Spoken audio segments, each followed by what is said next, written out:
दुलाराय बर' फरायसा आफादनि बे स्पेशल कन्वेन्शननि गेजेरजों दिनै जोंनि दुलाराय बर' फरायसा आफादनि मानगोनां आफादगिरि प्रमद बर' बिथांखौ दिनै जोङो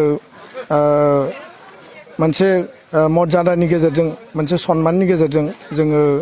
बिथांखौ रिलिज होदों आरो लोगोसेयैनो जोंनि सासे लेङाइ आफादगिरि रमिय पि नार्जारि बिथांखौबो जोङो रिलिज होदों आरो लोगोसेयैनो जोंनि सासे नेहाथारि मन्टु बर' बिथांखौबो जोङो रिलिज होदों आरो बिनि लांदां जानानै थानाय जायफोर मासि बै मासिफोराव थाखानाय बिबानगिरिफोरखौनो एडजास्ट खालामनानै बा आपग्रेड खालामनानै गोदान मोनसे मावफुं आफाद बेखौ जोङो थिग खालामनानै लादों आरो बिनि गेजेरजों जों सानो जे दुलाराय बर' फरायसा आफादनि जि इउनिटि आरो इन्टिग्रिटि दुलाराय बर' फरायसा आफादनि माहारि बादखौ लानानै जि हाबा मावनाय बर' हारिनि थाखाय बर' हारि गेरेमसा माहारि दानायनि थाखाय जि हाबा मावनाय जोङो उननि समाव गोख्रोङै जोङो हाबा मावलांनो हागोन होननानै जोङो मिजिंथिदों आरो बयनिबो रायजो राजानि मददखौ जोङो लुबैबाय। दुलाराय बर' फरायसा आफादनि थाखाय खुनु मोनसे थासारियानो जोङो गोरलै होननानै मालाबाबो सानफेराखै। सोमावसारनायनिफ्राय लानानै जुजिनायनिफ्राय लानानै बर' हारिनि मोनफ्रोमबो जेंना जेंसि सुस्रांनायाव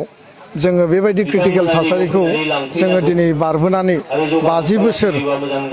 गल्डेन जुबिलि खुंनाय मोनसे समसिम दुलाराय बर' फरायसा आफादा दिनै सफैबाय आरो दिनै बे स्पेशल कन्वेन्शननि गेजेरजों दुलाराय बर' फरायसा आफादा उननि जि मावनो गोनां हाबाफारिफोर फिउचार कर्स अफ एक्शन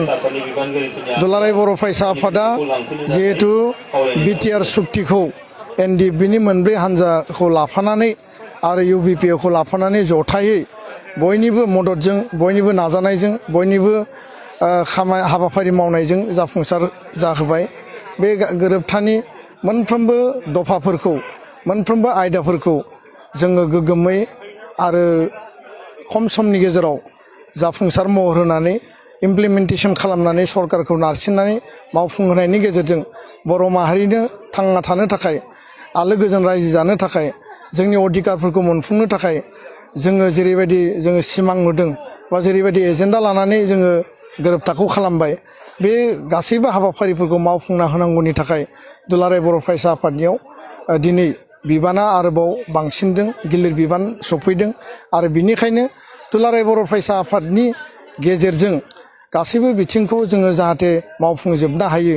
बे बिथिंखौ लानानैनो दिनै बेयाव बे गोरोबथानि मोनफ्रोमबो आयदा आरो बिथिंफोरखौ सावरायदों उननि हाबाफारिफोरनि सायाव सावरायदों आरो लोगोसे बे गोरोबथाखौ मोगथाङाव जाफुंसार होनांगौब्ला जोंनि दैदेनगिरिफोरखौ राइट प्लेसाव बा राइट माने प्लेटफर्माव जोङो दैथायहरनानै बिथांमोनखौ सुक्तिनि दफाफोरखौ मावफुंनायाव जाहाथे जोङो स्कप होनो हायो जेरैबायदि बिएसि सुक्तिनि समाव बिटिसि सुक्तिनि समाव सागान होगिरि दैदेनगिरि आरो संगठनफोरा जेरैबायदि सरकारखौ सामलायदों दैदेनदों बा खुंनायाव माने बिबान लादों बेबायदिनो फैबाय थानाय समाव दुलाराय बर' फरायसा आफाद एनडिएफबिनि मोनब्रै हान्जा जथायै लोगो नांनानै फैबाय थानाय समनि जि थासारिखौ जोङो जाहाथे गोख्रोङै मावफुंनानै बर' हारिनो जों मोनसे मोजां थासारि आरो मोजां जोङो गोहोखौ जों होनो हायो बे मिजिंजोंनो गासैबो बिथिंखौ जोङो गेबेङै आरो रोखायै नैबे जथुम्मानि गेजेरजों सावरायनाय जादों आरो जोंनि बिबानगिरिफोरखौ जोङो गुबुन गुबुन हाबाफारियाव खामानि मावनो थाखाय जोङो एसे सोलाय सोल' खालामनानै जोङो जोंनि जे मावनो गोनां एजेन्डा बे एजेन्डाखौ सिगाङाव लांनो थाखाय जोङो दिनै थांखि लाबाय।